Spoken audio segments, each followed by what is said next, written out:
cette nuit, je me suis choisie encore plus. Je me suis accueillie pleinement dans ma vulnérabilité, dans l'insécurité que je vis, malgré tout ce que j'ai déjà guéri. Et j'ai décidé que c'était OK, que cela ne faisait pas de moi une femme faible. J'ai choisi d'assumer et de poser le cadre autour de ces aspects de moi pour prendre soin de moi, pour me respecter.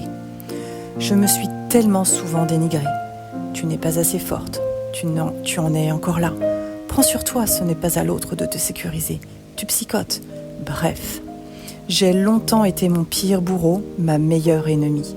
Et puis un jour, j'ai décidé que c'était fini. Mais les changements ne se font pas en une nuit. Les expériences de la vie me permettent de réitérer ce choix envers moi-même, toujours plus fort. Alors cette nuit, je me suis accueillie dans mon insécurité et j'ai fait le choix de dire « stop ». Je lui ai écrit quelques mots, un poème avec le cœur gros, des images de mon cœur en lambeaux, des rimes pour que ce soit plus beau. Ce matin, j'ai le cœur serré car j'aurais aimé l'embrasser. J'aurais aimé être choisie par lui. Mais j'ai aussi le cœur en joie d'avoir fait tout cela pour moi, de me choisir à chaque pas, de m'aimer plus que le gars. Tu te reconnais ? À quelle étape es-tu ?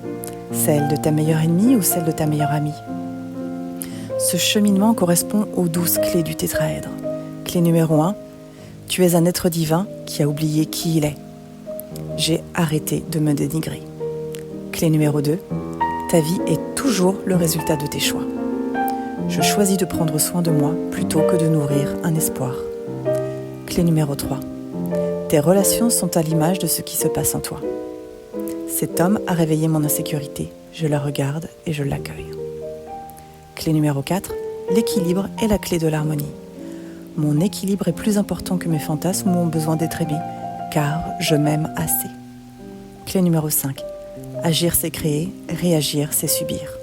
En agissant pour moi, je cesse de subir l'attente envers l'autre. Clé numéro 6, la conscience apporte la liberté. Être en conscience de là où j'en suis m'apporte la liberté d'agir en conséquence. Clé numéro 7, ton corps te parle.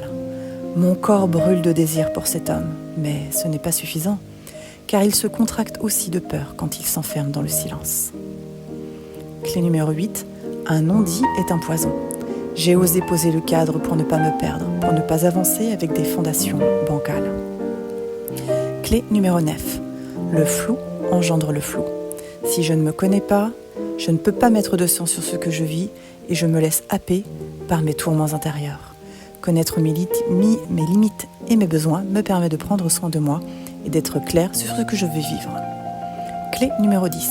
Ce que je fuis me poursuit, ce que je regarde se transforme.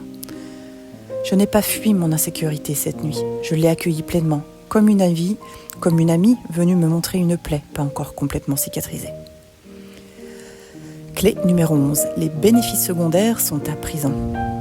Est-ce que ces mots doux, son esprit, sa bienveillance ont plus d'importance que mon vécu intérieur ? Non. Clé numéro 12. La responsabilité est la clé de ton évolution et de ton bonheur. J'ai pris la responsabilité de me choisir, de dire ce que je vis, de m'exposer dans ma vulnérabilité. C'est moi qui crée ma vie et je choisis de ne pas, une fois de plus, me mettre dans une relation où je devrais passer mon temps à penser mes blessures non reconnues. Oser dire « j'ai des blessures ». Je suis sur le chemin de la guérison. Acceptes-tu de cheminer à mes côtés en y faisant attention ? C'est pour moi un acte d'amour profond envers soi.